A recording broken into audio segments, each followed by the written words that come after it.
Totoo ito. Isang gabi sa lamay kung saan nagtipon ang mga lolo't lola para maglaro sa nayo ng aswang at hindi ito basta laro. Ako si Annie. Hindi ako nagpapakilala para magyabang. Nag-volunteer lang ako para tumulong sa pag-aalaga sa lamay ni Aling Selly dahil hindi na alam ni Aling Mel kung sino pa ang hihintayin niya. Nangarap lang kami ng payak na gabi ng paggugunita. Hindi namin inaasahan ng mga lolo't lola na darating na may bitbit na ibang hangin. Bago pa man ako magkwento ng nangyari, kailangang sabihin ko, hindi ito katang-isip. Ayon sa amin, ito ang nangyari at kung may mali sa detalye, ito ang naalala namin sa binuhos na takot. Kung ayaw ninyong ma-spoiler, mag-subscribe muna at sabay-sabay nating tuklasin ang buong kwento. Ibahagi ninyo sa comment kung may nakakakilalang kapareho nitong karanasan. Ang lamay ay nasa sala ng aming maliit na barangay hall, hindi yung grandeng bulwagan, simpleng silid na may upuan, ilang litratong kandila sa tabi ng kabaong at isang bigkis ng palaspas na malumanay pa ring nakasabit sa pinto. Ang hangin doon sa bakuran ay malamig sa paraan ng mga probinsya, hindi lang malamig dahil sa gabi, kundi may pagkahinahon, parang nagbabantang may darating. Ang mga ilaw ng pamayanan ay malayo, kaya ang liwanag ng kandila ang nagmamarka ng mukha ng bawat dumadalo, nagbibigay ng anino sa mga mata at naglilimita sa kulay ng balat. Aling Mel ay nakaupo sa hagdan ng sala, kumakapit sa mga hawak-hawak na palad ng mga kaanak. Nakita ko agad ang pagod sa kanya. Malaman mo na ang taong iyon ay hindi lang umiiyak dahil sa pagkawala. Ibang tipo ng pagod ang nasa mga mata niya, parang may dinadala na takot at responsibilidad na hindi niya pinili. Salamat talaga, Annie, pabulong niyang sabi nang maglapit ako. Di ko na alam kung saan na ako hihingi ng tulong. Hindi ko sinabing may alam ako sa ganitong klase ng kwento. Pumayag lang kaming tumulong dahil kilala namin ang pamilya ni Selly. Nandyan si Kapitan Termo rin, nakaupo sa likod malapit sa hapag. Tahimik siya, hawak ang baso ng kape na malamig na. Siya ang tumawag sa amin. Siya ang humiling na may ilang volunteer na magbabantay sa gabi. Pinapasa-pasa lang namin ang katahimikan at minsan ang nag-uusap tungkol sa buhay ni Aling Selly habang dumadaloy ang oras. Wala sa amin ang nagbabalak ng malalim na usapan tungkol sa araw na iyon. Lamayan lang ito, point na lang ng paggugunita. Nagumpisa ang gabi na parang ordinaryo. May mga hapitbahay na dumaan, mga kaibigan, mga kamag-anak, nagtutulungan sa paghahanda ng merienda, may nag-aayos ng kandila. May bloke ng upuan na inilaan sa malapit sa kabaong at doon umiikot ang kwentuhan ng buhay ni Selly. May paligaw-paligaw na tawanan na malungkot, alaala ng kanyang pagpipigil sa mga kalokohan, simpleng biro na nagpapataan ng pasanin. Ang lamay sa unang tingin ay banal at tahimik. Umaga pa lang ay dumating si Mang Nulan at tila nagdadala ng may bigat na hangin. May mga dayo daw na darating, sabi niya habang inaayos ang kumot sa tabi ng kabaong. Hindi namin pinansin bilang may kahulugan. Bihira sa amin ang nagtartaka kung sino ang mga dayong darating sa panahong iyon. Maraming tao sa baryo ang madalas tumulong sa lamay. Hindi ito kakaiba. Ngulit noong gabing iyon, ibang klase ang pagpasok nila. Ilang oras nang nag-uusap-usap kami nang dumaan ang dalawang babae, mga lola, sabay ang isang batang lalaki na mukhang apo. Hindi sila mukhang dumaan lang, may dala silang bag na luma. Maingat ang bawat hakbang nila at may kakaibang pagkakabihag ng mata. Hindi sila halatang tagalito. May isang maliit na banig na nakalatag at doon sila umupo. Tahimik lang, habang ang iba pa ay nagbigay ng pagmamano at pagkamusta. Ang mas malungkot, hindi sila kumatok. Dumiretso lang sila sa dulong bahagi ng sala at umupo ng parang kabilang ito sa kanila. Si Jeronima, ang isa sa dalawang babaeng iyon, may buhok na abuhin at malinis ang pagkakagyayak. Hindi marunong magpatawa, ngunit may ngiti na hindi sobra at hindi rin walang laman. Ipinakita niya agad ang baraha mula sa kanyang bag. Hindi lumang deck, ngunit mukhang napakahalagang gamit para sa kanila. Lumapit siya sa hapag, nag-alok na maglaro. Pang-aliw, sabi niya. Lucky 9, mahinang sabi. Ang binatang kasama nila, na tinawag nilang Tonton, ay nagbukas ng mukha ng bata na pagiging sunod-sunuran.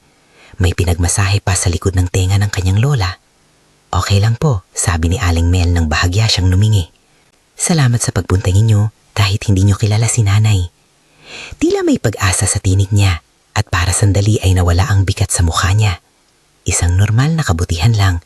May dumating na mga estranghero para magbigay ng aliw sa lamayan at tinanggap namin sila. Naglatag si Jeronima ng maliit na chart ng baraha sa lamesa. May ilang kapitbahay na nagkunwaring interesado. Isang laro lang naman, sabay tawa ng iba. Umikot ang oras na parang kahit ilan lamang ang napapanood. May ilan na sumali, may ilan na nanood. Si Kapitan Termo na dati ay tahimik lang ay nakangiti habang sumasagawa ng maliit na pustahan. Mga barya, maliit na halagang papalarin. Wala sa ilan ang akala na may tensyon sa likod ng mga ngiti. Dito nagsimula ang kakaiba. Sa simula, puro tawa at kwento, mga lumang anekdota sa buhay ni Selly. Pero habang nagpapatuloy ang laro, may napapansin akong hindi tama. May mga taong biglang tumahimik ng hindi natural. Nakatanaw sila sa baraha na parang naglalaman ng liwanag at dilim ng sabay. Yung tipo ng titik na hindi na lang pagtingin, kundi pakikinig sa hangin. Sa tabi ko, si Jared ay tumingin ng diretsahan sa akin at alam kong pareho kaming nagtataka. Ani, bulong niyang sabi. Tulad nila? Binitawan niya ang ngipin ng kape sa labi ng bahagya. Hindi ko agad sinagot dahil ayaw kong maingay ang iba. Ngunit habang tumatagal, may napapansin ako sa balat ng ilang dumadalo. Hindi agad, pero parang mabagal na pagbabago. May kumukupas na kulay, parang may malamlam na blotches, parang lumilitaw na parang bakas ng pakiramdam. Ngunit hindi naman ako sigurado. Inisip kong maaaring ilaw lang ng kandila. Sa kabilang dako, si Jeronima ay nagiging mas maliwanag ang muka. Hindi ako nagtataka kung paano. Hindi naman siya batang babae, pero parang naiilaw ang kutis niya. Parang nagiging mas malinis ang tabas ng kanyang sarili. Ang pagkakaayos ng kanyang buhok, ang paraan ng paghawak sa baraha, parang may ritual na sinasabi niya sa bawat galaw. Hindi raw kami nag-iimbento ng mga bagay-bagay. Totoo ang kakaibang aura na iyon. May mga kamay na nag-aabot, may mga mata na nag-iilaw ng iba. Ang laro ay tila naging hypnotic sa ilang tao. May mga kapitbahay na dati nang nakangiti ay naging seryoso. May mga anak na biglang tumikil sa pagngiti. At ang mga lolo't lola na dating basta-basta lang ang membro ng pag-uusap ay parang nagkaroon ng dalawang tempo sa kanilang boses. Mabilis kapag may baraha sa harap, mabagal kapag wala. Napansin ko rin na si Mang Nulan na palaging may ngiti sa labi ay parang nagkaroon ng sunod na tikas bawat pag-ikot ng baraha. Bakit ka natahimik, Mang Nulan? Tanong ng isa. Ay wala, natataranta lang siguro, sagot niya, ngunit ang kanyang mga mata ay nagliliparan sa paligid. Kumalat ang usapan sa pagitan ng mga naglalamay. Parang ang lakas ng hangin kanina, sabi ng isang babae, at may tumango na iba. May maliliit na buni, parang humahaplo sa panlabas na bintana, pero walang malakas na alon. Para sa amin, simpleng hangin lang, pero may ibang pakihamdam. Parang ang hangin ang nagdadala ng mga salita. Namatay si Aling Selly ng 1 linggo bago ang lahat ng ito. Hindi siya sinasabing santo. May kanya-kanyang buhay. Ang lamay ay dalisay na paggunita tamang at kami ay nagtipon para mag-alang. Pero habang tumatagal, unti-unting naunawaan namin na may nagbabago. Hindi lang sa mukha ng mga tao, kundi sa mga kilos na tila hindi galing sa kanila. Minsan kapag tinitigan mo ang mga kamay ng iba, napapansin mo ang kakaibang pagkasariwa ng balat ni Jeronima. Parang siyang nagbago ng paunti-unti. Ang mga linya ng kanyang palad ay nagliliwanag ng ibang tingkad, parang bagong gawa. Hindi kami napahamak, ngunit may tampok na hindi namin maipaliwanag. Parang ang magandang ayon ng ilang matanda ay hindi natural, parang hiniram lamang mula sa iba. Ani, tingin mo ba? Sinimulan ni Jared, ngunit yata hindi niya tinapos ang tanong. Nakatitig lang kami pareho sa isang tuhod umaagos na ilaw mula sa kandila at sa pagkabati-bati ng mga lola na hindi namin kilala noon. May maliliit na bagay na nagbago. Nakita kong may malamlam na mga latik sa gilid ng labi ni Mang Nulan, parang may mala pearl na anino na gumagalaw sa ilalim ng balat niya. Hindi ko pinagtanto agad, sinubukan kong huwag angkinin ng pag-aalala, ngulit ng sumunod na upuan ay nagtaas ng boses, doon ko alam na hindi lang kami ang nakapansin. Lumapit si Jeronima sa kahit sino sa amin na medyo malapit ang upuan at nag-aalok siya ng parang hindi sinasadya. Maari ba akong maglagay ng konting aliw? Isang laro lang, sabi niya, at lumunok ang mga kapitbahay. Hindi nakakatanggi ang mga ngiti at kabaitan ni Jeronima. Parang natural lang siyang nakakaakit ng kaginhawahan. Ngunit may kakaiba ring kasamang pag-angat ng palad niya, tulad ng isang maliit na galaw na sinamahan ng tunog na hindi namin marinig ng iba. Sa isang punto, nakilanghap ako ng amoy, hindi mainit, hindi malamig, ngunit may kaunting matandang amoy, parang amoy ng lumang bahay, ng pinagtatalunan na papel at ng pagkaing matagal ng iniwan. Hindi ito isang amoy na malakas, hindi ito bagay na laging napapansin mo. Ngulit ang amoy na iyon ang nagbunsod ng isang maliit matag-aalala sa akin. Nagtungo ako sa tabi ni Aling Mel para tiyakin na okay siya. Naiinis ka na, Ning? Tanong ko at humigpit niyang hinawakan ng kamay ko. Natataranta na ako. Siya'y humihingal, madaling maunawaan. Parang may iba sa mga taong hindi ko kilala. Hindi ako nagtanong pa ng marami. Mas pipiliin kong panoorin kaysa magtanong ng mabilis. Habang nagpatuloy ang laro, may isang malakas na haplos sa hangin, parang may lumingon na pinto at biglang tumigil ang lahat ng pag-uusap. Hindi ko mawari kung bakit parang nagkaroon ng malalim na silence. Ang mga mata ng mga nasa silid ay tumingin lahat sa isang direksyon, sa paanan ng lamesa, at doon nakita namin na ang isang matandang kapitbahay na dating mahabang panahon ng kasama sa lamay ay dahan-dahang nagkakamalay. Hindi siya bumigla, parang may isang kawing na humila sa kanya palabas ng kanyang sarili. May nangyayari ba? Bulong ng isa. Tinubig ka lang yata, sagot ng iba. Ngunit ang pagtingin namin kay Mang Nulan na noon ay parang normal lang, ay hindi na normal. May lumilitaw na bahaging pamumula sa ilalim ng kanyang balat at may parang mga linya na nagsisimulang magbago. Hindi ko gustong maglahad ng eksaheradong detalye dahil hindi iyon ang kailangan dito. Sapat na ang sabihin na may pagbabago na hindi namin maipaliwanag. Ano yung ginagawa ni Jeronima? Bulong ni Jared sa akin. Mahal na sakit na inis ang sumama sa kanyang tinig. Baka man lang palabasin natin sila. Ngulit hindi ganun kasimple ang lahat. Ang lolo at lola ay mga bisita ng lamay at sino ang may puso na pakiusapan silang umalis sa isang gabi ng pagdadalamhati. Sa sandaling iyon, lumabas sa bibig ni Jeronima ang isang bagay na hindi ko inaasahan. Isang umiikot na tawa, hindi marunong magpatawa at hindi rin kablaw. Isang tunog na parang lumilipad sa hangin at nagiging dahilan ng pagkaingay. Humalakhak ang iba at sasabihin na, "Ay, Jeronima, ikaw talaga." Ngulit pagkatapos ng tawa, sinimulang kunin ni Jeronima ang barahan ng tila seryoso. Umubo si Tonton sa tabi niya at napansin kong medyo naputol ang kanyang paghipa ng sahig. Parang may hindi inaasahang galaw ang kanyang kamay. Nang magsimula ulit ang laro, napansin ko na may isang pares ng mga atensyon na hindi na normal.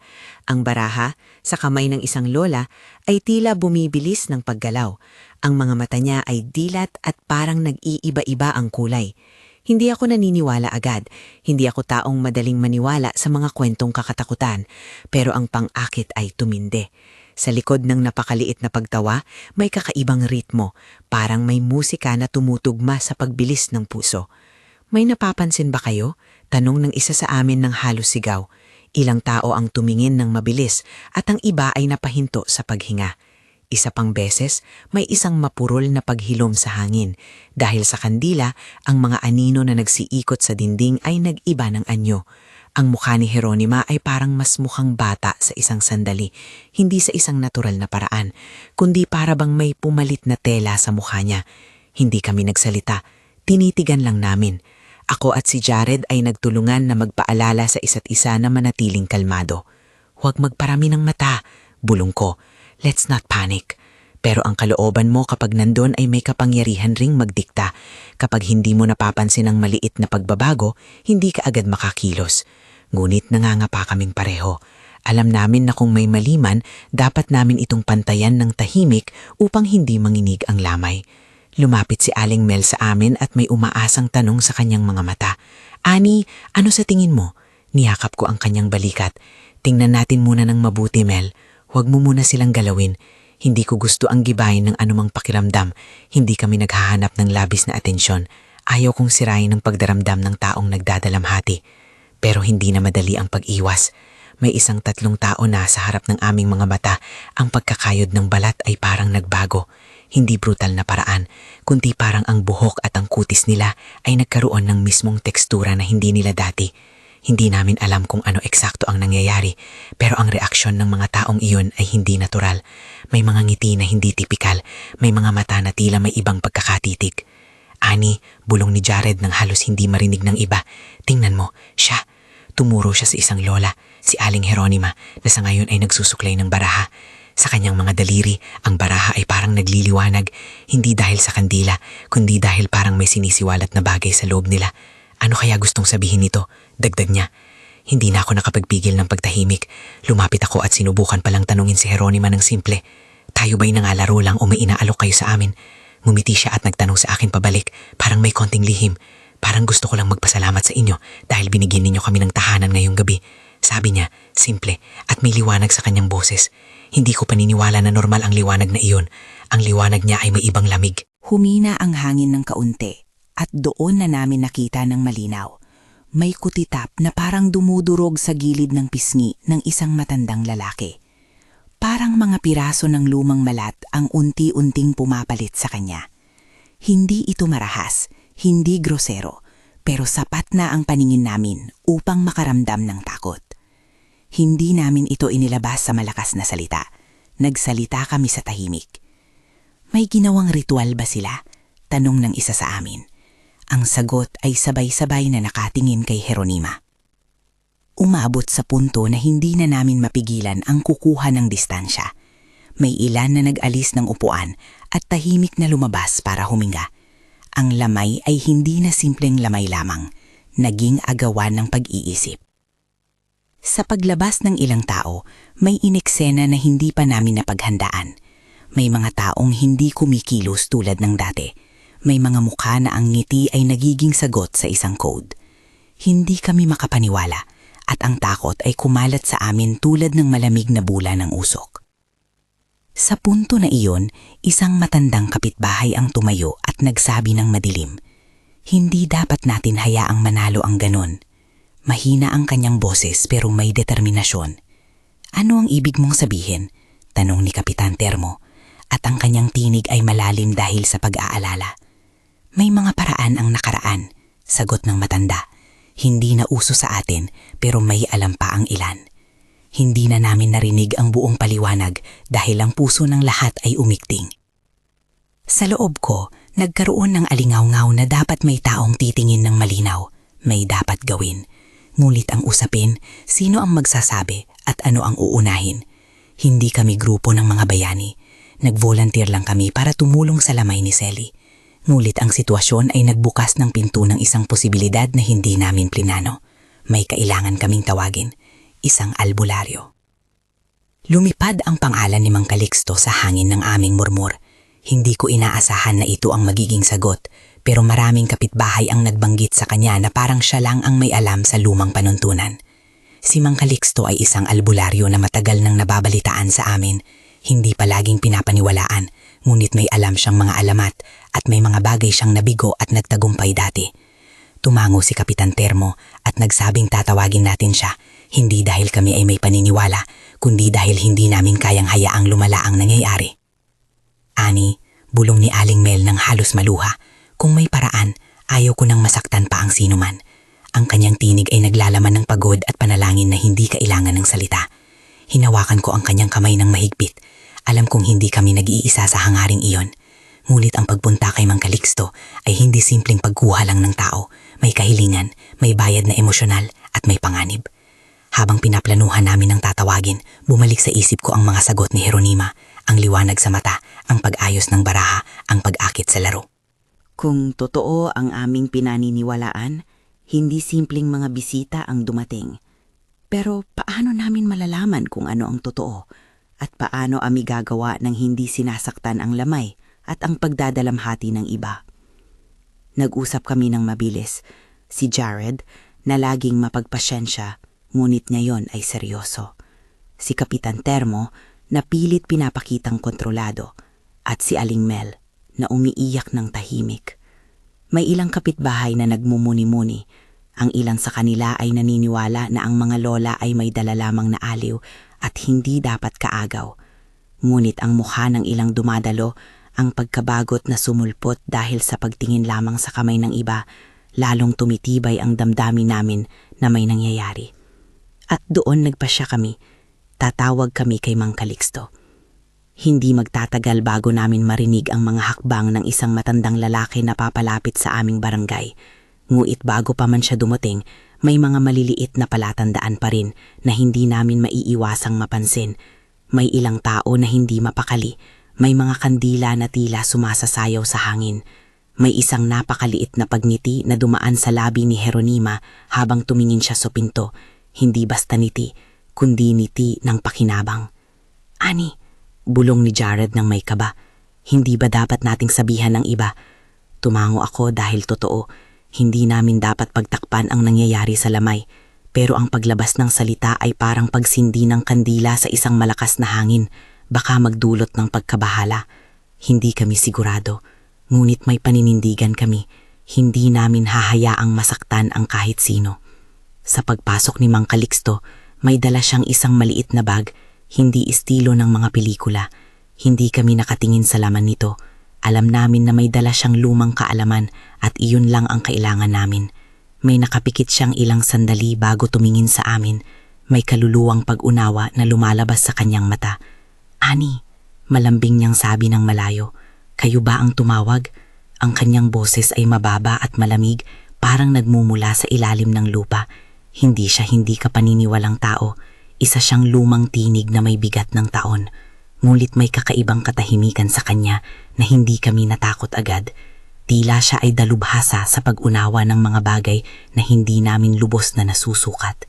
Ipinaliwanag namin ang nangyari, hindi lahat, kundi ang mahalaga. Ang pagdating ng dalawang lola at ang pag-umpisa ng laro, ang pagbabago sa mukha ng ilang dumadalo at ang pakiramdam ng inhustisya sa hangin. Hindi kami nagpakita ng labis na kwento, nagbigay lamang kami ng totoo at banyadong detalye. Si Mang Calixto ay tumingin ng seryoso at hindi siya nagpahayag ng hatol agad. Pumikit lang siya at dito ako nakaramdam ng isang pagkalungkot na hindi ko maipaliwanag. "May mga lumang bagay," mahinang sabi niya. "Hindi ito bago sa lupa namin, ngunit kakaiba sa paraan na ito'y nagbabalat kayo." Hindi niya sinabi ng direkta kung ano ang nangyari at gumamit siya ng mga salita na parang palamuti. Hindi konklusibo, ngunit sapat upang kami ay makaramdam ng bigat. Hanggang ngayon, ang lamay ay dapat manatiling bakuran ng paggunita. Ngunit kapag ang mga gamit ng pagluluksa ay naging kasangkapan ng pag-akit, dapat tayong kumilos ng may pag-iingat. Nagmuni-muni kami. Si Aling Mel ay lumuhod at ipinikit ang mga mata niya ng mahigpit, tila nagdarasal. "Anong gagawin natin?" bulong niya. "Hindi kami paandarin ng malinaw. Kailangan muna ng plano." "Inaalam ko muna," sagot ni Mang Calixto. "Hindi tayo dapat magpadalos-dalos. May mga bagay na hindi dapat ilantad ng walang kaalaman." Kinuha niya ang maliit na bag niya, ngunit hindi niya ito binuksan sa harap namin. Muli, hindi siya nagbigay ng instruksyon. Nag-iwan siya ng pangako na may alam siya. "Ako'y magsisiyasat muna," dagdag niya. "At kapag ako'y handa, makikita ninyo kung ano ang angkop." Habang hinihintay namin ang kanyang kilos, may mga naglalakad sa labas ng silid. Ilan ay inaalalayan ng iba upang lumabas at maghigop ng hangin. Sa oras na iyon, naramdaman ko ang isang matinding pangamba, pero may kasamang kakaibang pag-asa. May pag-asa dahil may isang taong handang subukan ang lumang paraan at may pangamba dahil hindi namin alam kung sapat iyon. Bumalik kami sa loob at napansin kong may pagbabago sa baraha. Ang dahan-dahang pag-ikot ng baraha ay may bagong ritmo at naramdaman kong may hanggarin iyon. Nagpasya akong tumayo at lumapit sa mesa ng paunti-unti. "Jeronima," mahinang sabi ko, "bakit kayo dumating? Bakit ang laro?" Ngumiti siya na tila galang at nagbigay ng isang sagot na hindi ko inaasahan. "Dala lang namin ang aliw, ngunit ang bayan nila ay may mga uri ng kapalaran na hinahanap din. Hindi ko na inusisa pa, hindi iyon sapat na paliwanag. Ngunit sa matamis na pagbikas niya, may tinatagong ibang layunin na hindi ko pa natutukoy. Sa primerang oras na iyon, hindi pa kami nakahanda, hindi pa namin nakikita ang kabuuan ng planong iyon. Ngunit may mga unang bakas na nagsimula ng magpakita at kami ay nasa puntong nagkakaroon ng alinlangan at pag-iibigan sa pagitan ng takot at tapang.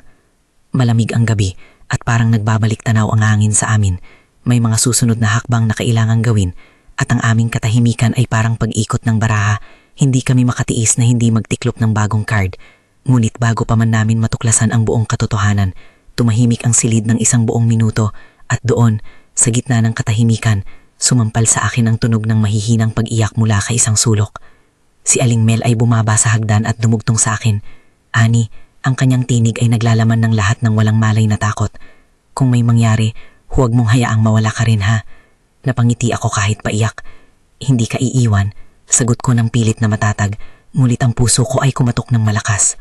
At habang ang mga kandila ay nagsimulang maubos ng kaunti, at habang si Mang Calixto ay naglalakad palabas para gawin ang kanyang pag-aaral, may isang maliit na pag-itim pa ring bumabalot sa lamay. Hindi pa tapos ang gabi, hindi pa namin nalalaman kung ang darating ay higit na mas madilim o kung ang umaapaw na dugo ng takot ay mababawas sa pag-asa. Ngunit isang bagay ang malinaw, ang mga lolo't lola na nagtipon para maglaro ay nagdala ng ibang taya ay sa sinaasahan.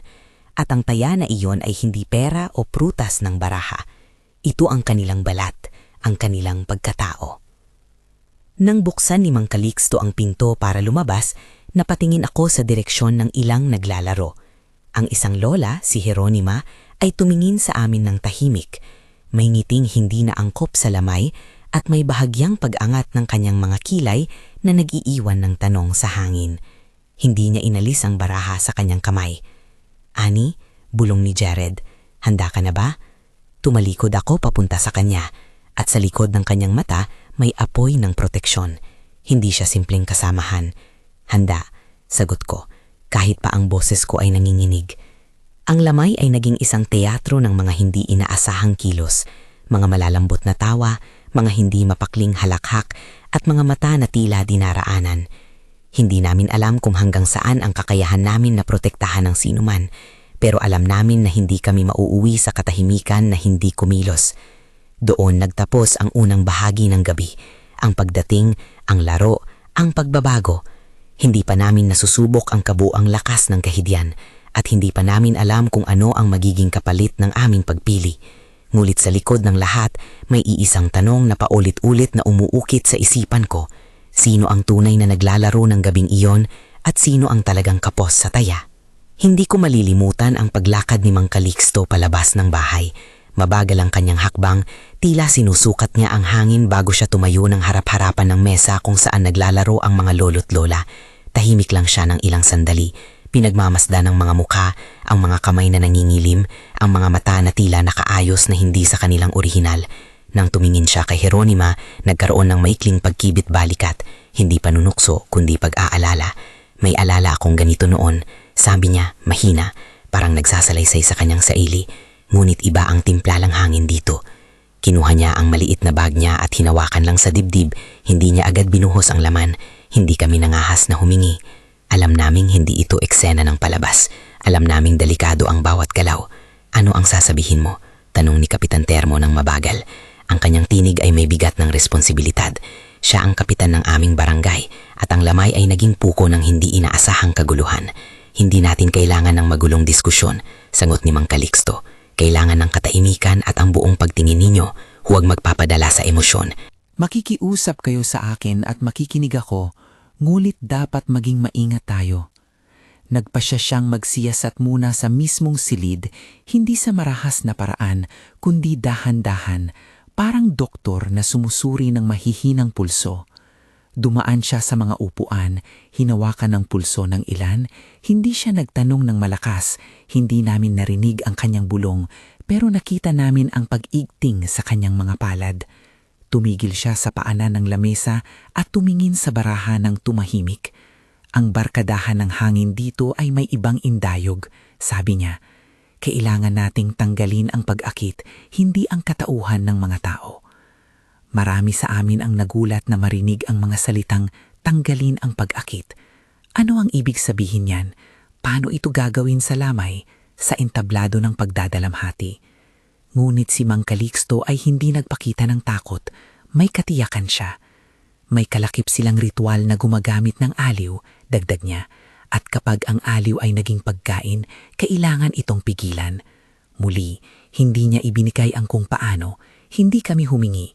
Alam naming delikado ang muling pagsunod sa anumang ritual.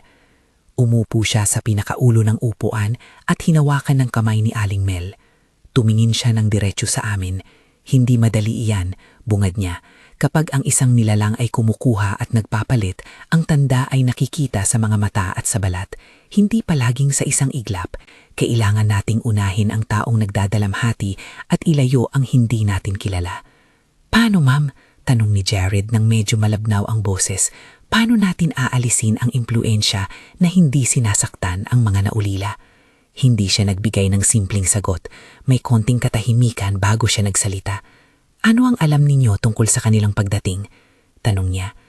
Nag-umpisa kaming magkwento, mga simpleng detalye, ang hindi pagkakatok, ang paglapat sa sulok, ang pagdala ng baraha, ang pag-aalok ng aliw, ang mga maliliit na senyales, ang amoy na hindi pangkaraniwan, ang pagtatangkang pag-anyong mas bata, ang kakaibang pagtitig.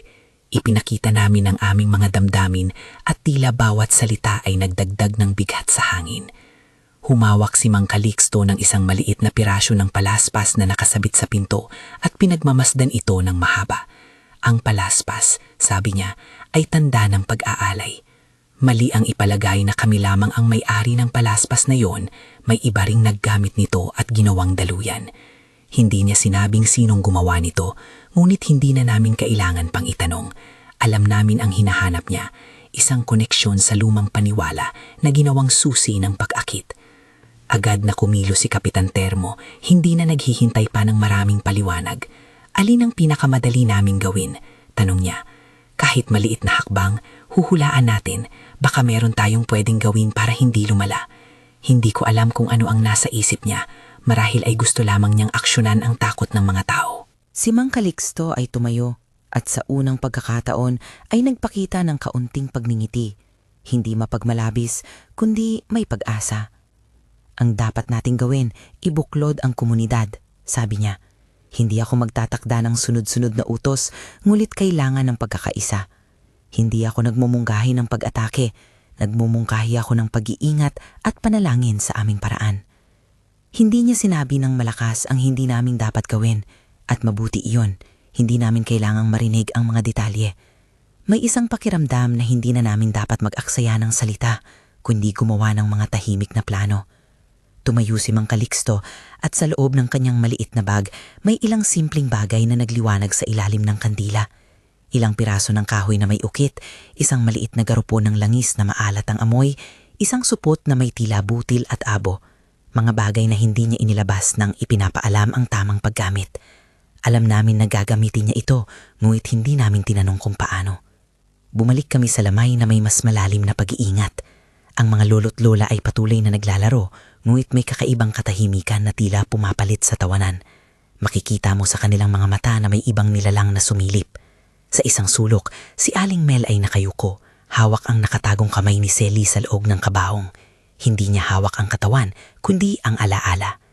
Annie, bulong niya, ayaw kong mawala ang lahat. Kagaya mo, hindi ko rin gusto iyon. Nagdesisyon kaming gumawa ng maliit na plano, mananatili ang ilang tao sa loob at maghihintay ng wastong sandali para kumilos. Hindi kami agad magsasalita o magagalit. Sanay kami sa pagrespeto sa lamay, pero hindi kami magsusukli ng takot. Huwag ninyo silang ipalayas ng malakas, babala ni Mang Calixto. Huwag ninyong duyugin ang ilusyon na kanilang ginagawa. Kailangan natin ng mahinhin, ngunit matatag na pagsalungat. Hindi kami napanganga sa kanyang mga salita. Alam naming may rason siya. Habang papalapit ang gabi, lalong tumindi ang pag-ikot ng baraha. Ang ritmo ng silib ay parang orasan na may palihim na kampanilya. Bawat pag-ikot ng baraha ay parang paghawak sa isang lihim. May isang sandali na halos tumigil ang panahon. Si Jeronima ay tumayo at hinarap ang buong kwarto. Maraming salamat sa inyo, sabi niya sa mababa. Ang isang gabi ay parang isang biyaya. Hindi siya nagninisi, hindi siya nagmumukhang may mali siya. Ngunit sa kanyang pagtayo, ang kanyang mga kumikislap na mata ay tumingin sa bawat isa sa amin na para bang sinusubukan niyang ilagay ang bawat puso sa isang kahon. Tumigil si Kapitan Termo at lumakad papalapit sa kanya ng may dignidad. Salamat sa pagdalo ninyo, sabi niya, pero hindi namin alam kung bakit kayo pumunta nang hindi man lang nagbabatid. Nagtaka ako dahil mahal na tanong iyon sa ganoong okasyon. Hindi niya sinagot si Jeronima ng hayagan. Dala lang namin ng aliw, sagot niya ng malamig. At tumawa na parang hindi kaanong seryoso ang sitwasyon. Hindi kami nagkamali nang namataan namin ang pag-ikot ng baraha na may kakaibang liwanag. Sa likod ng kanyang mga mata, may kumislap na tila nagumula sa loob. Hindi ito natural. Nang tumingin ako sa isang upuan, nakita ko si Mang Nulan na tila nasa labas ng kanyang sarili. Siya ay nakangiti, ngunit ang ngiting iyon ay parang binubuo ng ibang tela. Maiksi ang mga ugat ng ngiti, hindi bumubuo ng init. Dahan-dahang lumapit siya kay Jeronima at inabot ang isang piraso ng barya, isang maliit na pustahan. Ito ang taya ko, sabi niya nang wala sa sarili. Sana manalo ako. Hindi ko alam kung alin sa pagitan ng takot at nag-aalab na galit ang nanguna sa akin, ngunit alam ko na dapat kaming kumilos ng maingat. Hindi kami papayag na maghari ang walang hiya sa lamay. Tumayo si Mang Calixto at nagsimulang gumuo ng pag-ikot ng mga tao, hindi para mag-battle, kundi para magtulungan ng tahimik. Pinakiusapan niya kaming humawak sa kamay ng mga nagdadanamhati at tumayo sa paligid ng mesa. Hindi ang dumadalaw ang kaaway, ani niya. Ang kaaway ay ang ilusyon na kumakain ng tao. Samahan ninyo kami. Nagsimula siyang magbulong ng mga dasal. Hindi ko matiyak kung alin ang salita niya, pero ang tono niya ay parang himig na lumalamobot sa puso. Hindi ito eksaktong teorikal na wika ng relihiyon, kundi isang lumang pagbikas na naramdaman naming pamilyar sa amin. May konting Latin na tunog sa pagitan, mga lumang tambalan ng tunog na marahil ay natirang bahagi ng lumang panalangin, ngunit hindi niya ginamit ito para ipangako ang anumang milagro. Ang kanyang tinig ay parang paghabi ng isang lambong na humahawak sa aming mga damdamin.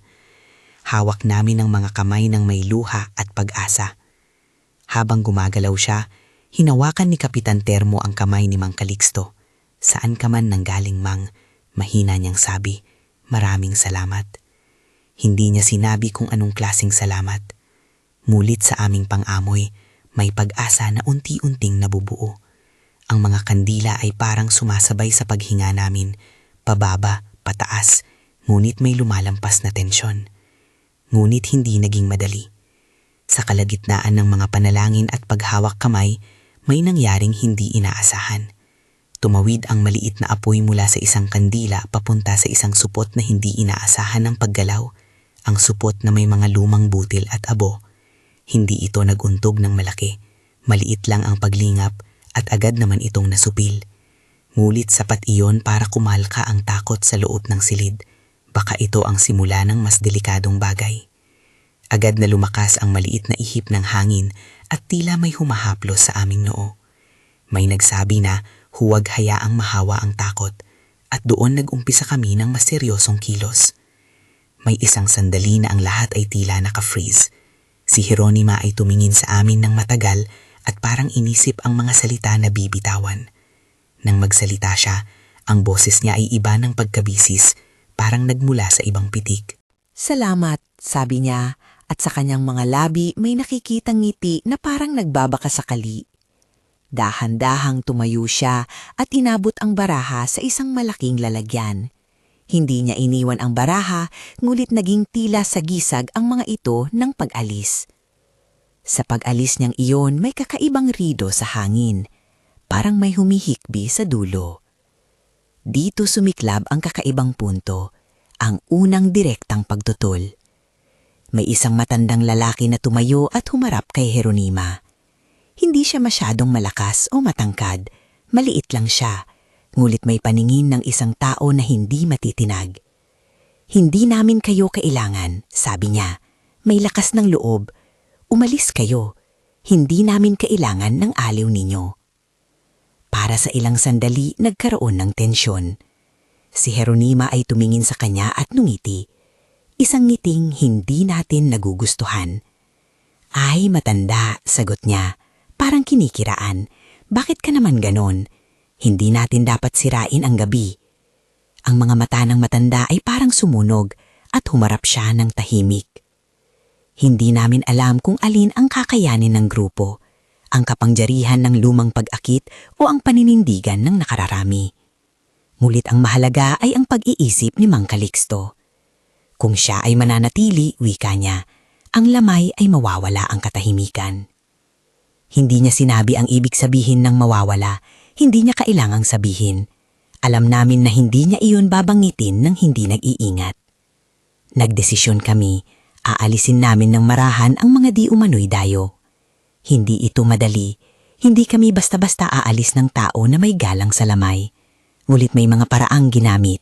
Lumapit kami, naghanda ng katahimikan, naglibot sa kanila ng payak na salita at inanyayahan silang sumalo sa amin sa kainan sa labas ng may paggalang. May ilan sa kanila na tila nakausap ng payapa at nagpaalam ng hindi halata ang kanilang tunay na layunin. Ngunit kay Jeronima, napansin namin na hindi siya basta tatangging umalis. Ang dahilan, habang iba pa ay nagpaalam at naglakad palayo, si Jeronima ay parang tinik sa mesa, hindi mapapalayas. Dito nag-iba ang plano. Dahil kay Jeronima, nagkaroon ng mas malinaw na pagtatangka. Habang ang iba ay naglalakad palabas, napalapit si Mang Calixto sa kanya ng tahimik. Hindi ako makalimot sa tingin nila, parang lumang awit na hindi tapos. Hindi ko kayo titilain, wika niya, hindi sa kapangyarihan ng puwersa, kundi sa pamamagitan ng pag-unawa. Hindi siya kumikilos na parang may armas, kumikilos siya ng parang nag-aabot ng isang tiyak na kwento. Si Jeronima ay tumingin sa kanya at para bang binigyan siya ng pagkakataon na isiwalat ang kanyang tunay anyo. Ngulit siya ay nagngingiti lamang at inarab niya ang baraha sa kanyang dibdib. Sa isang sandali na hindi namin inaasahan, bumasag ang katahimikan. Si Tonton, ang batang kasama nila, ay biglang umiyak ng malakas. Hindi siya umiiyak na parang bata lang, parang tumatawag ng isang bagay. Napalingon kami lahat. Nakita ko siyang nagpatakang salamin sa kanyang mukha. Ngunit hindi dugo ang aking nakita. Tila anino lamang na tumulas. Agad na lumapit si Mang Calixto at dahan-dahang inayos ang bata. Hindi siya nagalit o sumigaw. Ngunit sa mata ng bata, may bakas ng pagkakalito.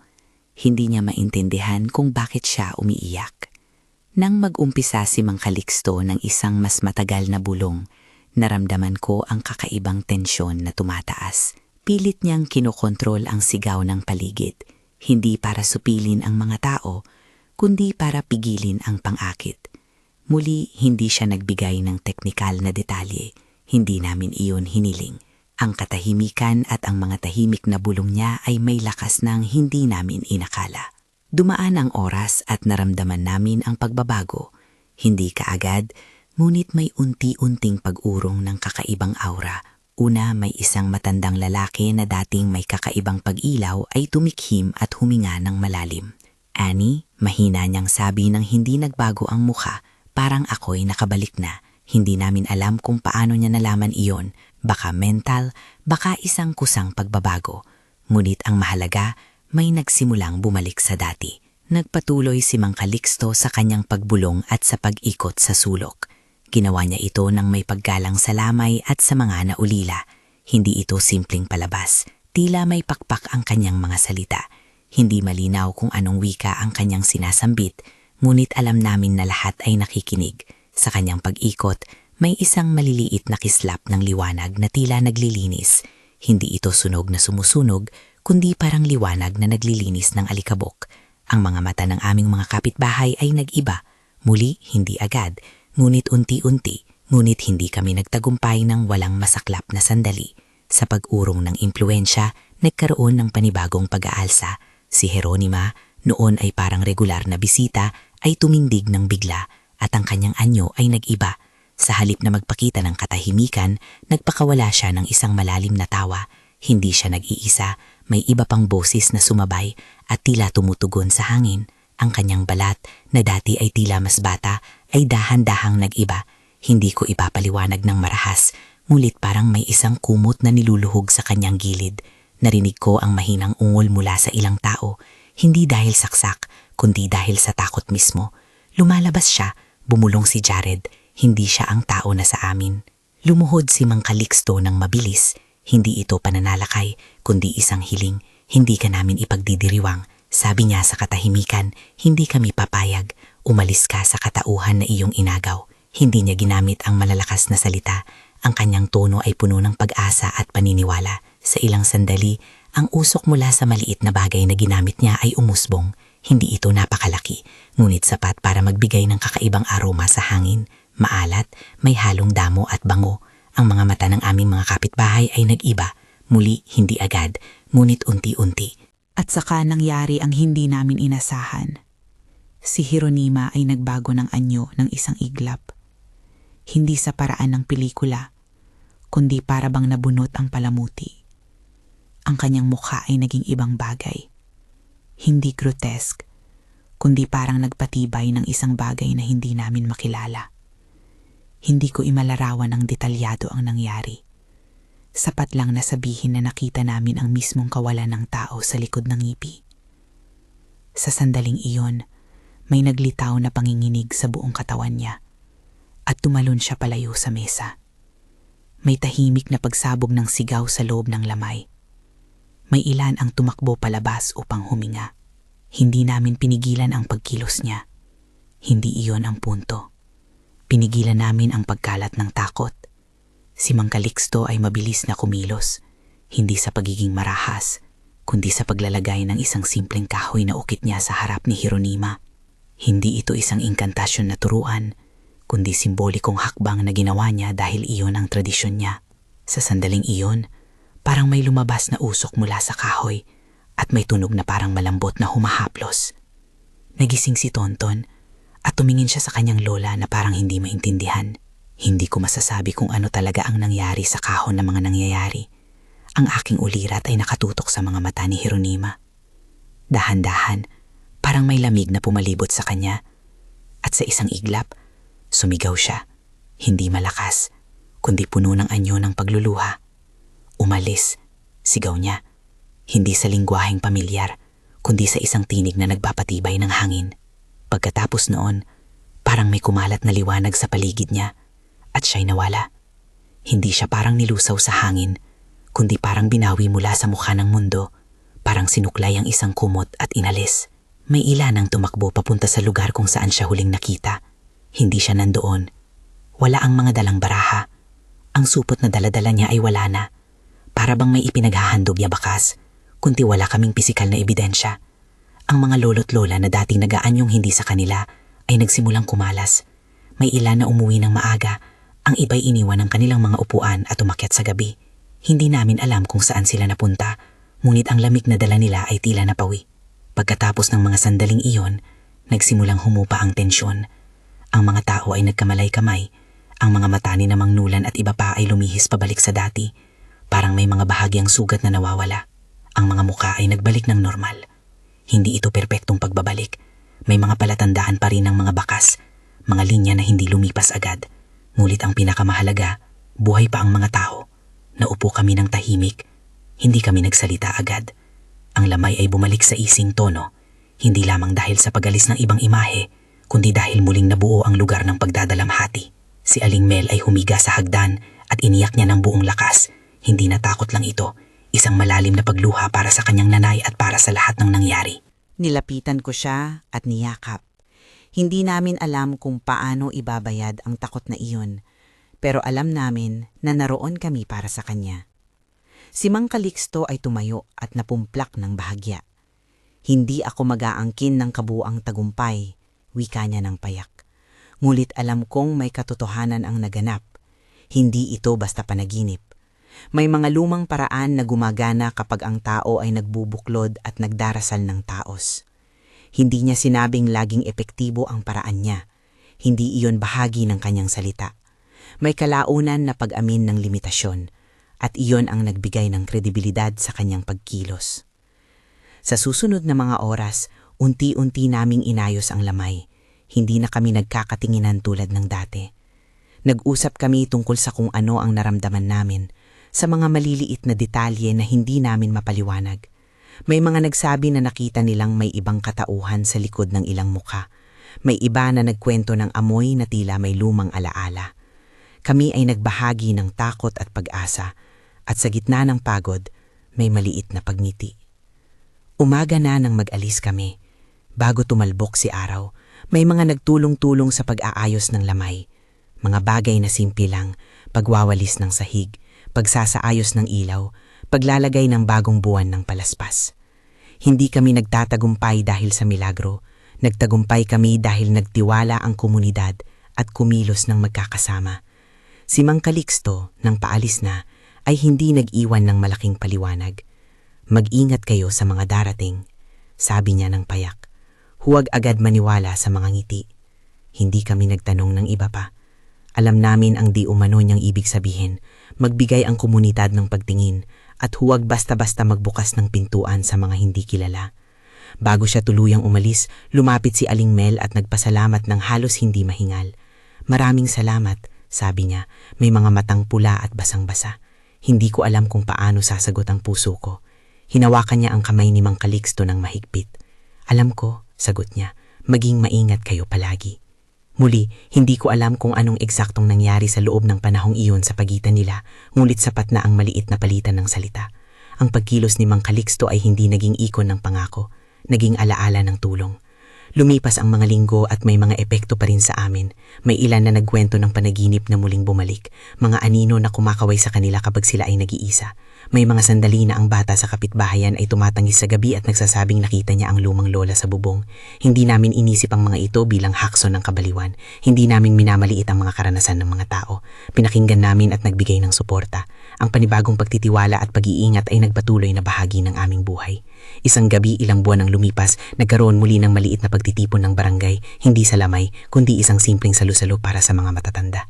Habang nagkakainan kami, may dumating na isang maliit na grupo ng matatanda mula sa kabilang bayan. Nagdala sila ng baraha, ngunit hindi para maglaro ng swerte. Dala nila ito bilang alaala ng laro ng kabataan. Nagkaroon ng maliit na pagkabahala sa akin, ngunit nakatingin ako kay Aling Mel na ngayon ay mas kalmado. Tingnan mo, sabi niya, hindi lahat ng baraha ay masama. May ilang bagay na sarap balikan, ngunit dapat nating itakda ang hangganan. Napangiti ako sa kanya dahil tama siya. May pag-asa sa kanyang boses, hindi ganap na walang takot, ngunit may pagbangon.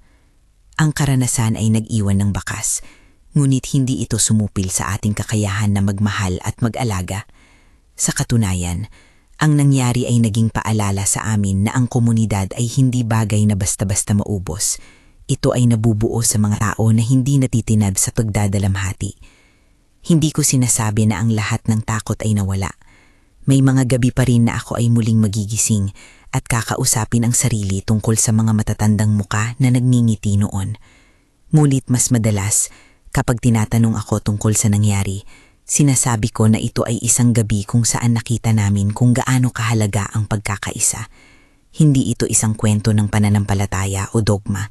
Ito ay kwento ng bayan tumayo laban sa isang mahiwagang bagay. May mga nagmumuni-muni sa amin na kung ano ang tunay na nangyari kay Jeronima at sa kanyang apo, kung sila ba ay umalis o napalayas. May ilan na naniniwala na ang mambabalat ay naglakbay palayo, naghahanap ng ibang bahay. May iba na naniniwala na ito ay leksyon lang, huwag padalhin ang dumadating na hindi mo kilala. Ano man ang katotohanan, ang mahalaga ay ang pangangalaga sa isa't isa. Sa huli, may isang ring lugar ng pag-alala sa ating mahal sa buhay, hindi ng peligro. Natutunan namin na sa gabi ng takot, ang pinakamalakas na sandata namin ay ang sama-sama na puso at ang katahimikan ng pag-iisa kapag kinakailangan. Nagtipon ng mga lolo't lola para maglaro at ang taya ay nagbago, hindi pera, kundi ang kanilang pagkatao. Sa amin nanatiling buhay ang aral na iyon. Huwag magbigay ng pintuan sa estranghero ng walang pag-iingat. Huwag pahintulutan ang laro na maging dahilan ng pagkawala. Kung may natutunan kayong isang bagay mula sa kwentong ito, sana ay maging paalala ito. Mag-ingat sa mga hindi kilala. Ngunit higit sa lahat, alagaan ang isa't isa. Kung meron kayong sariling karanasan o nagkaroon kayo ng kwento tungkol sa kakaibang nangyari sa lamay o sa inyong baryo, i-comment kayo at i-share ang kwento. Basta irespeto natin ang mga naulila at ang damdamin ng iba. Ang inyong salaysay ay maaring magbigay pag-asa sa iba o makapagsanay ng pag-iingat. Panghuli, isang maliit na paalala. Ang kwentong ito ay aking personal na karanasan at pag-alala ng mga nangyari sa amin. Nilalahad ko ito bilang paglalarawan ng mga paniniwala sa folklore at bilang pasasalamat sa komunidad na nagtipon ng magtulungan. Hindi ito gabay sa kung paano gumawa ng mga ritual o kung paano tularan ang anumang aksyon na maaaring mapanganib. Kung nakakaranas kayo ng tunay na panganib o kakaibang pangyayari, mas mabuting kumonsulta sa mga lokal na otoridad o sa mga taong may tamang kaalaman at lagi mag-ingat. Maraming salamat sa pakikinig.